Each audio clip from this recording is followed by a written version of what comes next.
One of the most prominent and perhaps still living among us today in the face of anime is, of course, Hayao Miyazaki. Hayao Miyazaki, as you know, is famous for plenty of films like Spirited Away, Laputa, My Neighbor Totoro, Kiki's Delivery Service, Princess Mononoke, Nausicaa of the Valley of the Wind, Howl's Moving Castle, Ponyo, and The Secret World of Arrietty, just to name a few. His work is somewhat influenced by others, and even to this very day, his work is influenced by others. He is co-founder of Studio Ghibli, which is still going on strong, and for the most part, he has been, of course, an illustrator, an author, a storyboard artist, a manga artist, a screenwriter, an animator, and an anime director. His son, Goro, has now taken reins of the job of being a director. His first work was, of course, Tales from Earthsea. And if you've never heard Tales of Earthsea, well, that's a funny story because, well, Tales of Earthsea was by Ursula L. E. Guin. And of course, there have been many other people who has influenced them. Now, like Osamu Tezuka and many others, he wanted to become a manga artist, but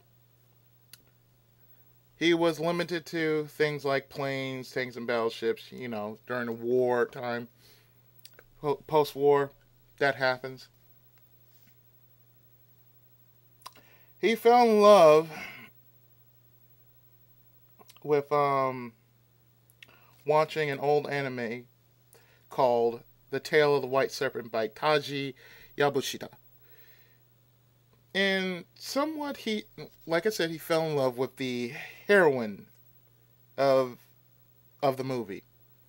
Which would make sense into why in most movies that you've seen, all the female leads are, of course, strong. They somewhat are equal to the hero, the movie's main male lead. So it's kind of evened itself out. Now, with the exception of Lupin, Castle Cagliostro, and I believe Laputa was like that, since that's being, different in the case, since it was more like fantasy than what you usually see. His works basically do tell a story. Not only does it also tell a story, but in some way reflects certain human traits. Like Princess Mononoke, for example. It was basically about man and nature. And how man's greed somehow, for some reason, can cause nature to go out of whack. That's what I feel it was about. I mean, don't judge me if I don't know the story by hand. It's been a long time since I've seen Princess Mononoke. But what I do know is that for most of what I've seen, from what he has done,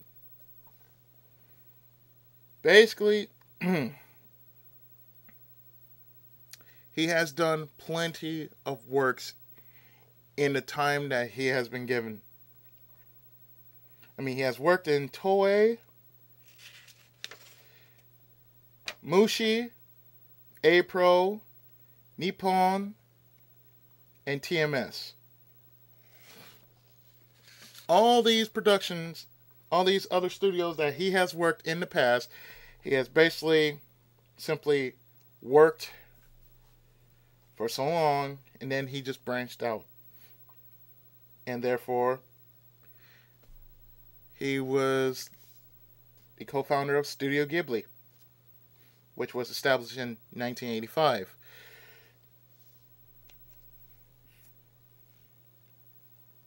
Now, if you believe it or not, there have been two games that have been inspired by Miyazaki's work. One is for the NES and one is for the Super Nintendo. And I'll give you a hint. There are two games that most of us have played and or LP'd in one point in our lives. If you don't know, they happen to be Crystalis and Secret of Mana, or Secret of Mana.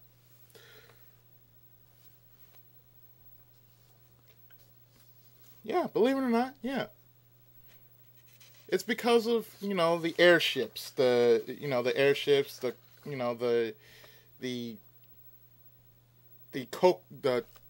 chocobos, pardon, the chocobos and the airships. They play a mutual part in said games. I mean, if you didn't know, I mean, it's very, very simple.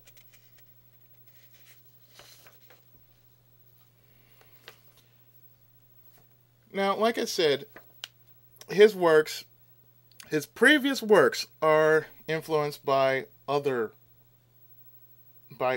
authors, such as Ursula K. Le Guin, who did Tales from Earthsea, Diana Wynne Jones, who, of course, made the novel series of Howl's Moving Castle.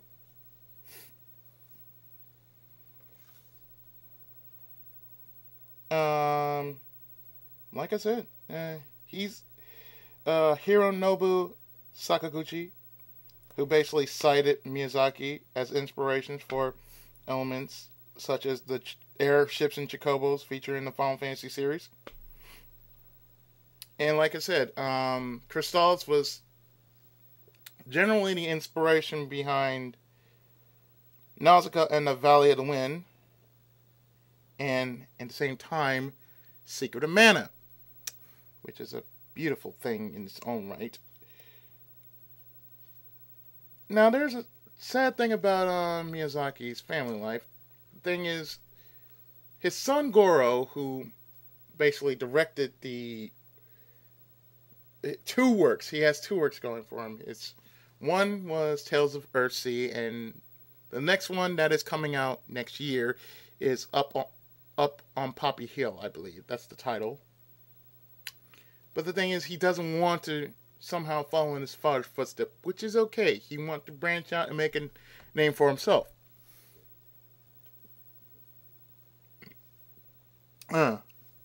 However, the thing is, he has been influenced by many authors, and in turn, these certain authors befriend him and for his work after seeing Totoro. I believe that's the only one. He couldn't do the one I mentioned before, which was what he couldn't do before was He couldn't do Tales from Earthsea because he was already doing Howl's Moving Castle. That was the only reason why he couldn't do it to begin with. Now, had things been changed, he would have said yes. But the thing was, during that time, he wasn't known well enough in a international standpoint. But yet, he is very well known, and people who don't know the name Hayao Miyazaki will know it because of the many works he has done over the years. And as a side note, now this is totally off character, but have you ever noticed that he looks like Colonel Sanders from the KFC? Just wanted to point that out. But in any case, Hayao Miyazaki is a living legend among anime fans and directors and those who are in literature of any language. He has somehow been a pinnacle in the world of RPGs because, well, his work somehow inspires other RPGs to get certain elements like airships and mystical creatures and of the like. It's a beautiful thing when a certain person can somehow transfer that essence in some shape or form and can be an inspiration to those who are in the business of course, dealing with fantasy and whatnot. Hayao Miyazaki, a living legend among time, and he's still going on strong to this very day. So, my friends, you think you know anime? If you didn't, now you know a little more. And with that, that's all you need to know. Until next time.